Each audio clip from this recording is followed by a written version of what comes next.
everyone, it's Eddie Brill here, one of the hosts of OG Talk here, Organic Grill in New York City. We have a new series we're starting today, and I'd like to bring him in right away. My co-host and the legendary entrepreneur of the Organic Grill restaurant, Vlad Grinberg. Hey, Vlad. Hey, guys. Hey. Hey. So, you know, it's a crazy time in the world. It's sort of like Twilight Zone in New York City and around the world. The restaurant's closed, and so is mostly everyone. We're all in our separate apartments right now, and you know, we can't really record any new episodes. So what we're going to do is, you know, we're really concerned about our neighborhood. We miss our friends. We want to know how everyone's doing, and we want to keep you guys abreast to what's going on in our world. Right. Vlad, how's it going? How's it going with you and your family in Brooklyn? Yeah, everything is fine. Thank you. Everybody is healthy and safe. We cleaned the restaurant, decided to close for the quarantine and not to expose all of our employees and cooks and people in the neighborhood. And Organic Grill and OG Talk were always about community. And when you came up with this idea, I think it's really good for us to keep in touch with people who are our friends, our customers, and we really need to know what's going on and how we can help. Yeah, and also, you know, it's interesting because you're spending more time with your family, which is really cool. You know, you're having this, it's a different dynamic now. You know, you're not working at the restaurant all the time. What's that like for you?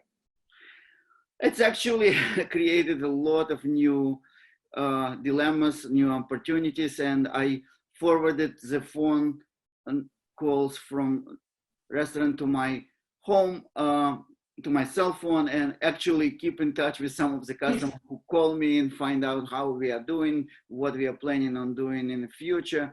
So it's kind of good to have this connection going. Yeah, it is. And, you know, for me, you know, I live alone, so I'm still in the East Village, and it's kind of odd to be, you know, so there's a lonesome feeling, but we still have a community all around the world. People are, you know, so, you know, they hear about New York City, and it's the epicenter of what's going on with the coronavirus.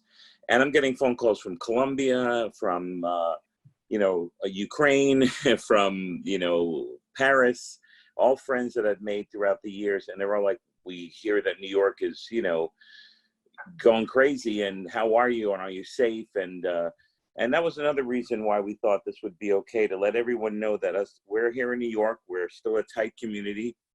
You know, we're losing friends. Friends of ours are sick, and all kinds of crazy things are happening, but we're all looking out for each other and staying safe and doing the best we can here in New York City. Absolutely. You know, it's pretty crazy. And so, you know, what we have so many friends that are part of the Organic Grill neighborhood, and we wanted to bring one in with us.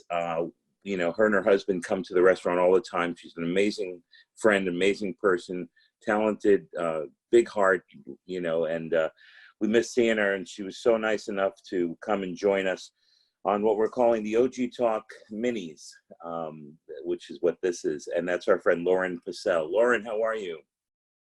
Yeah, how are you, Eddie? I'm relatively good. I think that's the best answer you can get from people right now.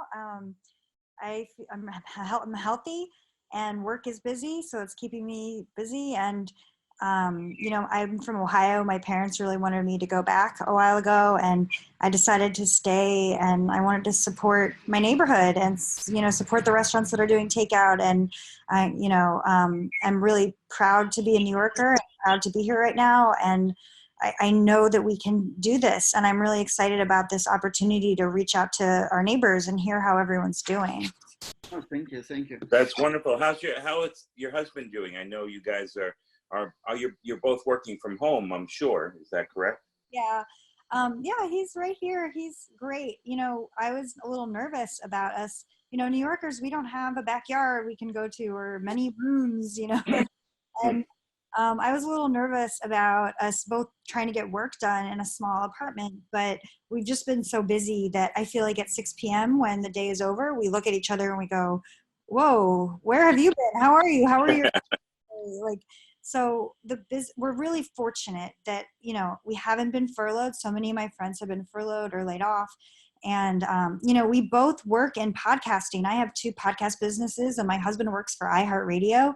And right now, and that's why this show is so important, because people are really looking to podcasts to feel less alone. Loneliness is a huge problem right now, and hearing how other people are doing. And so people are listening to podcasts. It's one thing that we have right now. It's a technology that we have that allows us to feel less alone. That's great. Tell people what you actually do and the name of your company. Yeah, I have 2 companies. One is called Tink, and that started as a podcast PR company. I have a publishing background, and I noticed that publicists need to reach out to podcasters a little differently. So I have a bunch of clients who want to specialize in getting on podcasts as opposed to other forms of media like TV and magazines. So I arrange podcast tours for my clients, and that business has expanded to other people, like other podcasters and people like that, any creators really. And then my other podcast company is called Lasso, and that is kind of like a management company or agency, kind of like how authors have agents. And I believe that independent podcasters should have agents to negotiate their contracts and get on networks if that's what they want.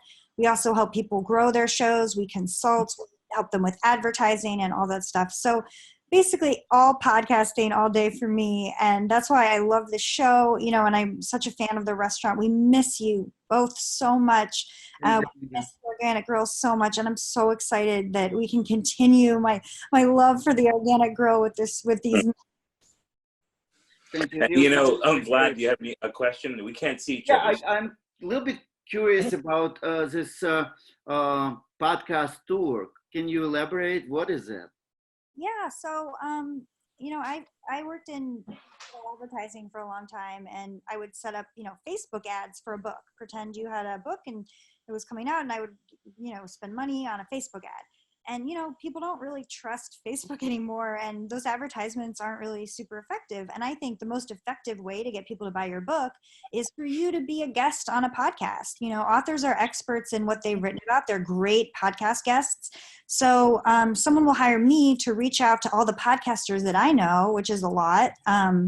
And I say, would you like to have my client, my author, on your show? So I arrange those appearances. And it's a really great way because, you know, if someone is listening to a podcast, they've opted in to listen to that podcast and they trust the host and they enjoy it. So if an author is invited onto that show, they're really going to be more likely to, you know, click that buy link and be more interested in the author's story. Yeah, that's wonderful. Now, also, have you been out at all? I mean, you know, we're all, you know, shuttered in our apartments and everything, but has everything been delivered, or have you gone out at all into the neighborhood? Well, I go out every day, really. I've been running. I'm a runner, and I like to run along the East River and across the Williamsburg Bridge when I can, and I try to, you know, keep my distance. And then So you can't really, like, if you're really faster than other people, you got to hold up a little bit, I guess, huh? Yeah, I try to, I'm really careful. And then I go to the grocery store and we try to be really careful. We don't really get things delivered. I'm really concerned about my health. I'm concerned about my neighbors and the businesses and homeless people and people that need delivery because they can't go out or they might be sick or they're older. So I don't want to like block the spaces for delivery. So I do go to the grocery store. We order food. There's a lot of great restaurants that have delivery, but we'll go pick them up. Just being really, really careful as, we shower when we come home and we wash our hands and I try not to touch my face and really be careful. But for now, I'm one of those, I'm very restless. I kind of need to go out for my sanity. My husband is less like that. So I go out a lot more than he does, but it's really sad. And I think it's really sad I always come back in a little sad mood because I just look at all these empty stores and I'm just so worried about how I know this community can survive this, but it is really sad. And I miss my friends. I miss my businesses. you know, that that's what I worry about. I worry about making sure that the community can bounce back as best as it can. And this is a question for both of you. Vlad, I'll ask you first. You know, the world is going to be a different place now. We're learning a lot about ourselves. We're learning a lot about the neighborhood. You know, Vlad and I talked the other day about how, you know, the energy is so palpable in the East Village, and now you hear the birds chirping, and you know, you see the sky, and I think Mother Nature is actually getting a reset because of what's going on. You know, there's so many changes in the earth and the world because there's less traveling and less use of society. Vlad, how do you think it's, you know, what can you feel that's going to be a change in what's going on?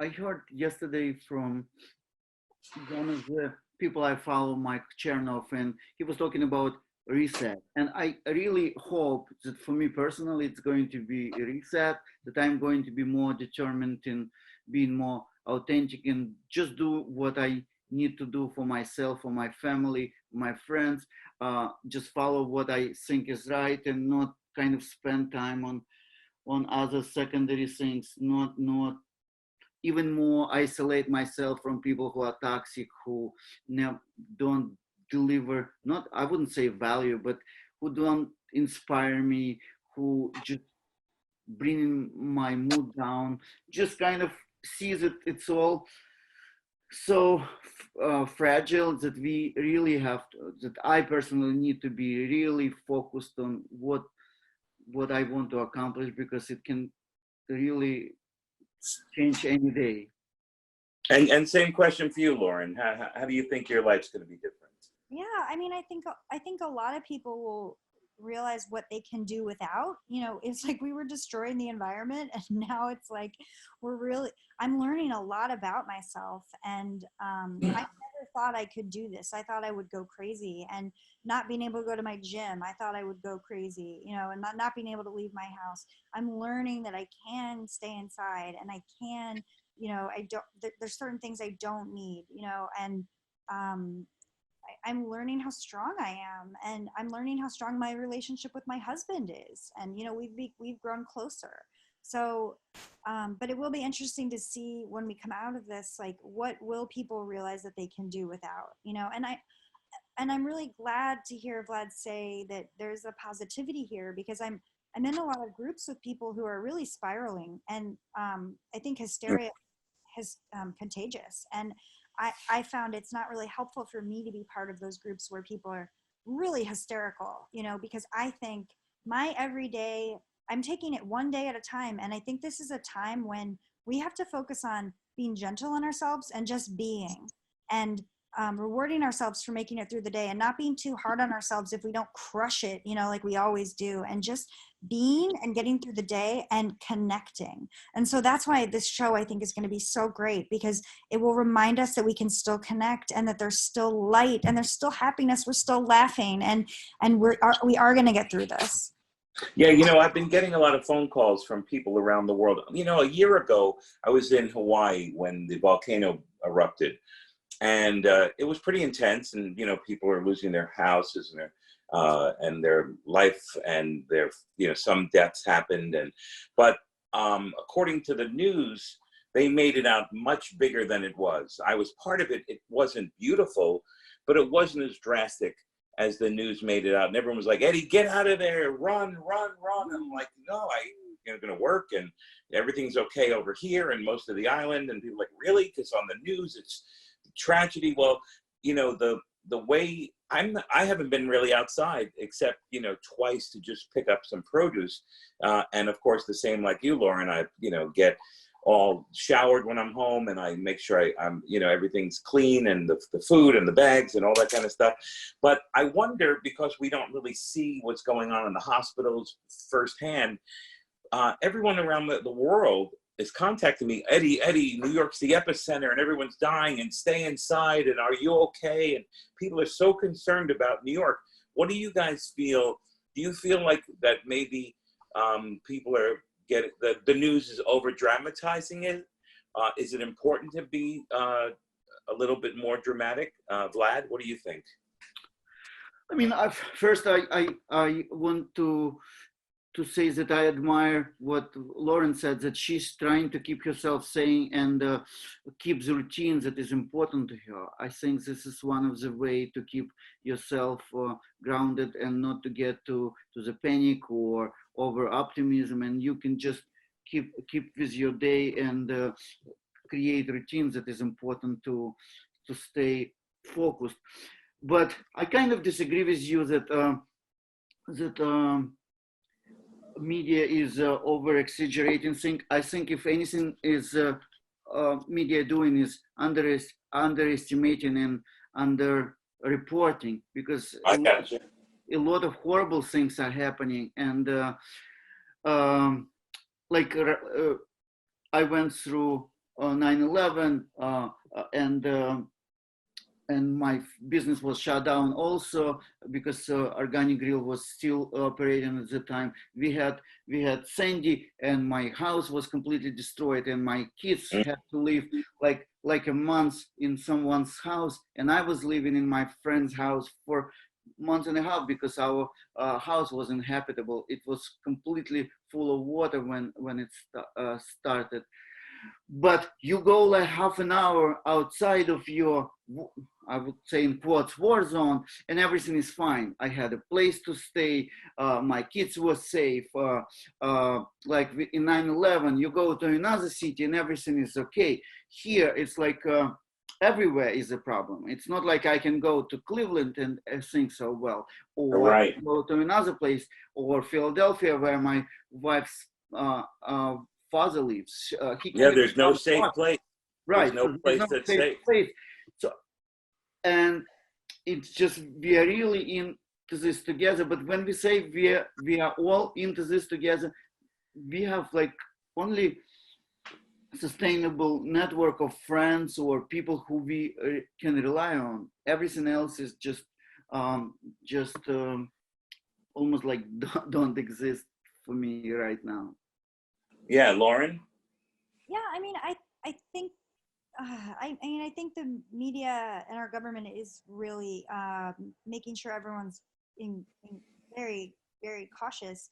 I would rather have them freak us out too much so that people take it seriously, because we already see there's people not taking it seriously, like breakers partying and people going to churches. And so, today Trump had talked to the NFL about going back, on the right time, no matter what's going on, to start the NFL. And the governor of California said, and they have 3 teams in California. They go, we're not opening up just so people, we don't want people sitting next to each other if this kind of junk is still going on in August, and I say junk, but that kind of thing.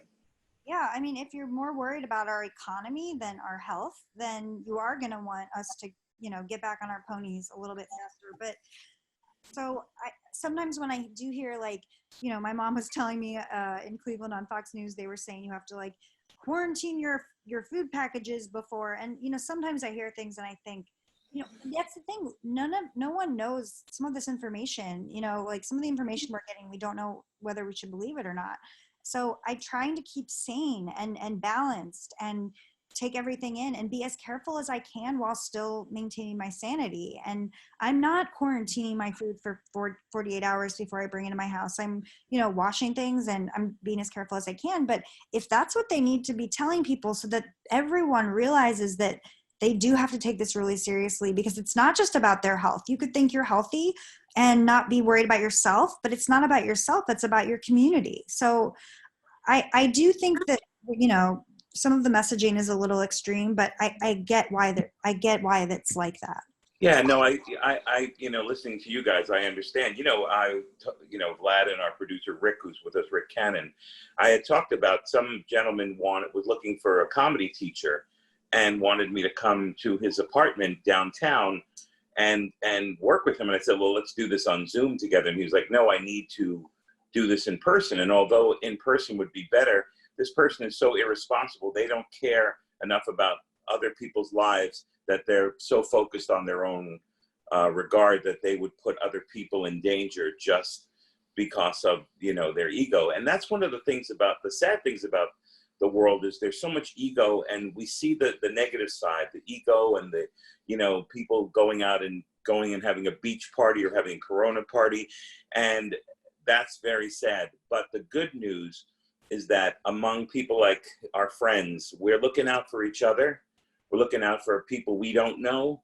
And we're also keeping the community together so that when this passes, hope to God it passes, when it moves on, that we can, have this new paradigm, this new life, this new lifestyle. We'll sit together, we'll laugh, we'll eat really incredible food. We'll help everyone out and raise a hand to each other, and actually be able to give each other a hug, something we're not able to really do, which is a human instinct to, it's an animal instinct to touch each other, and in weird cases we can't. Lauren, we're so thankful that you can be our first guest on our first episode.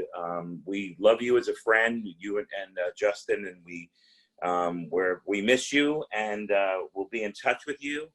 And Vlad, anything to add? Yeah, I just can reiterate what you said about ego. Like me and my wife, we were debating, and Julia were debating whether we should stay open or not. And then we ask ourselves a question: can we literally prevent our employees who will risk themselves just for getting a check?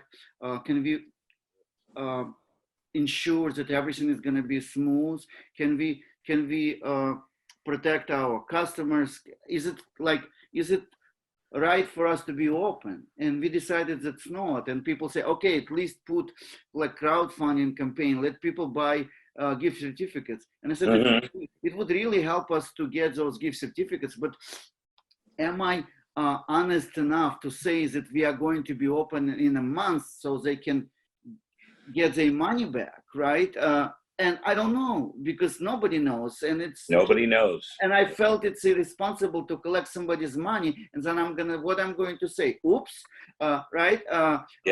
And maybe they need this money more, and they can, yes, maybe they are not going to get the delicious meals from Organic Grill, but they can go to grocery and buy canned food for now, right? And maybe it's more important for them to keep their cash with them and just give it to me, and I don't even know when I'm going to be able to give it back. So you have to really be honest, and not just to do it to make it about yourself. And I'm really curious to ask one more question to Lauren. Lauren, you say you are as busy as ever, right? So is it just you that you make yourself busy, or how do you organize your business now? Because a lot of people who, let's say, Adi, me, we have to look at our business differently now. We have to do a lot of things that we didn't do before. Like we discussed with Adi that he does have a lot of gigs. He used to have some of the events were canceled. So what do you recommend to businesses like mine, like Adi's, like other people? What do you recommend them to do so they will get busy, they will prepare for the time that they're going to be able to do the business? Because then they have no time to lose. They can't procrastinate, and maybe they can do something now that will prepare them. Right.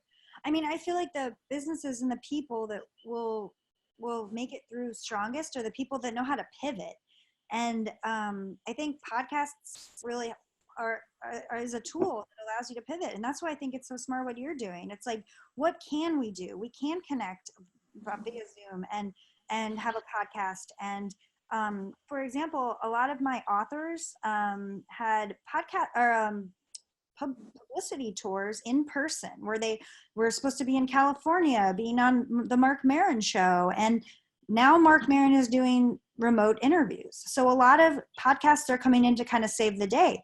A lot of book tours were canceled, but they can't. So you can't go to a bookstore and give a book talk, but you can go onto a podcast because it's no risk and people are listening to podcasts. So I would think, podcasting is my business. So I would think, how can I pivot with the technology that I have? And, like comedians are doing really creative things with Instagram Live and online, chats. And, it's, a lot of interesting art is going to come out of this. So I love what you're doing, because it's using this new tool, these podcasts, to continue just doing something and adding something. So I think podcasts are a great way to do that. And that's why a lot of people are coming to me and saying, I can't go on a physical book tour. I can't physically be here. Is there a way that podcasts can help me? And the answer is usually yes. And an author I'm working with said, and 10 years ago, I would have wanted to write a book about this, but instead I want to create a podcast about this. So I'm helping her create a podcast instead. So this new technology and just being able to pivot with this new technology is a way that we can make it through and not be battered. And speaking of podcasts, we want you guys, while you're home, and we want to let you guys know that we have our podcast, which is called OG Talk, OG standing for Organic Grill, and it's on YouTube. We release every Monday. We have 3 more episodes to release. We've released 22 of them. People like Artie Lang, Colin Quinn, Mike Kaplan, these are comedians, Brooklyn Borough President Eric Adams, Mets pitcher Bobby Ojeda, Gene Bauer, who runs the Farm Sanctuary upstate New York. We have metal rockers. It's just an incredible podcast with beautiful messages that we've always sent along to people. I recommend it highly. Again, OG Talk. It's Vlad and I hosting the show with incredible guests that we've had. We're going to do some new ones. But in the meantime, we're doing this here. We love that you were here, Lauren. You're an amazing friend, an amazing person. And, even our, Rick Cannon, our producer, had texted me this. He said, look, all things shall pass, and this too shall pass. We're gonna have and there's a phone call from someone who's making reservations for Organic Grill. This is a positive way to send a beautiful message to everyone. We're all in this together. We welcome your feedback. We'd love you to subscribe to our podcast, leave some messages, notes, and just share the wealth. And we love you for it. Vlad, you know I love you. Lauren, you're our friend and family. Rick Cannon, who's there, and our producer. And to all the people out there, we're here for you. We're the neighborhood folks, and we're here for you. So thanks for listening in, and we're going to have many, many podcasts like this, the minis, for you to listen to. Have a beautiful, beautiful day. Thank you very much. Thank you, guys. Bye.